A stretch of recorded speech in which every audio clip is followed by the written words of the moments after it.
ಅಣ್ಣ, ಎಲ್ಲ ದೇವಸ್ಥಾನದಲ್ಲಿ ದೇವತೆಗಳನ್ನ ಪೂಜೆ ಮಾಡೋದು ನೋಡಿದ್ಯಾ, ಆದ್ರೆ ಈ ದೇವಸ್ಥಾನದಲ್ಲಿ ಒಂದು ಅಸುರನಿಗೆ, ಒಂದು ರಾಕ್ಷಸನಿಗೆ ಪೂಜೆ ಮಾಡ್ತಾರೆ.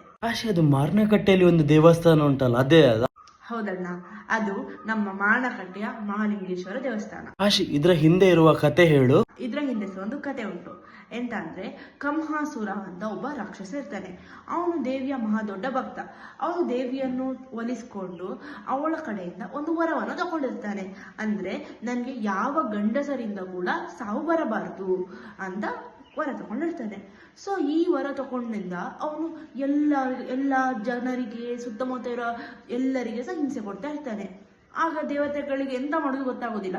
ಆಗ ದೇವತೆಗಳೆಲ್ಲ ಮಹಾವಿಷ್ಣುವಿನ ಹತ್ರ ಹೋಗಿ ಕೇಳ್ತಾರೆ, ನಮ್ಗೆ ಇದಕ್ಕೊಂದು ಪರಿಹಾರ ಕೊಡು ಅಂತ. ಆಗ ಮಹಾಕಾಳಿ, ಮಹಾಸರಸ್ವತಿ ಹಾಗೂ ಮಹಾಲಕ್ಷ್ಮಿ 3 ಜನ ಒಂದಾಗಿ ಇವನನ್ನ ಕೊಲ್ಬೇಕು ಅಂತ ಡಿಸೈಡ್ ಮಾಡ್ತಾರೆ.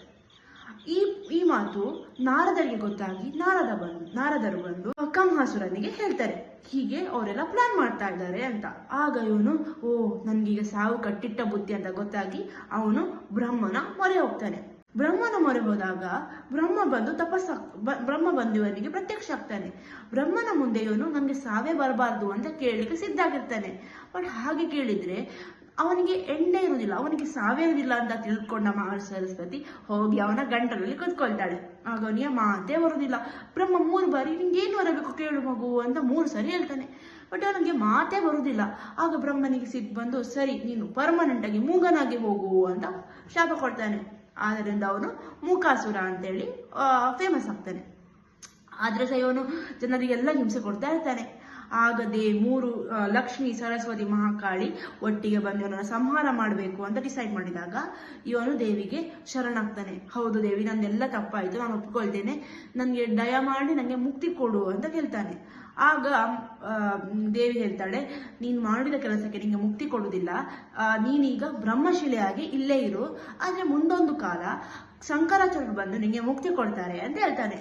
ಸರಿ ದೇವಿ, ಆಗ್ಬಹುದು ಅಂತ ಮೂಕಾಸುರ ಹೇಳ್ತಾನೆ. ಸೊ ಹಾಗೆ ಇವನು ಬ್ರಹ್ಮಶಿಲೆಯಾಗಿ ಇರ್ತಾನೆ. ಸೊ ಮುಂದೊಂದು ದಿನ ಶಂಕರಾಚಾರ್ಯರು ಕೊಲ್ಲೂರಿಗೆ ಬಂದವರು ಈಚೆ ಬಂದಾಗ ಇವನಿಗೆ ಮುಕ್ತಿ ಕೊಟ್ಟು, ಇವನ ಅಸುರತ್ವವನ್ನೆಲ್ಲ ತೆಗೆದು ದೈವ ಗುಣವನ್ನು ಇವನಿಗೆ ಕೊಟ್ಟು, ಹಾಗೆ ಇವನಿಗೆ ಶಿವನ ಅರ್ಧ ಪವರನ್ನು ಕೊಟ್ಟು ಇವನಿಗೆ ಪ್ರತಿಷ್ಠೆ ಮಾಡ್ತಾರೆ. ಅದಕ್ಕೆ ಅವನಿಗೆ ಬ್ರಹ್ಮಲಿಂಗೇಶ್ವರ ಅಂತೇಳಿ ಅವನು ಫೇಮಸ್ ಆಗಿದ್ದಾನೆ. ಇದು ಆಕ್ಚುಲಿ ತುಂಬಾ ಚೆನ್ನಾಗಿದೆ ಕಥೆ. ಇಲ್ಲಿ ಈ ಪ್ಲೇಸಿಗೆ ನಾವು ಸಹ ಹೋಗಿಲ್ಲ. ಸೊ ನೆಕ್ಸ್ಟ್ ಟೈಮ್ ಇಲ್ಲಿ ಹೋಗುವ ಅಣ್ಣ. ಸೊ ನೀವು ಹೋಗಿದ್ರೆ ಕಾಮೆಂಟ್ ಸೆಕ್ಷನ್ ಅಲ್ಲಿ ಹೇಳಿ ಹೇಗಿತ್ತು ನಿಮ್ಮ ಅನುಭವ ಅಂತೇಳಿ.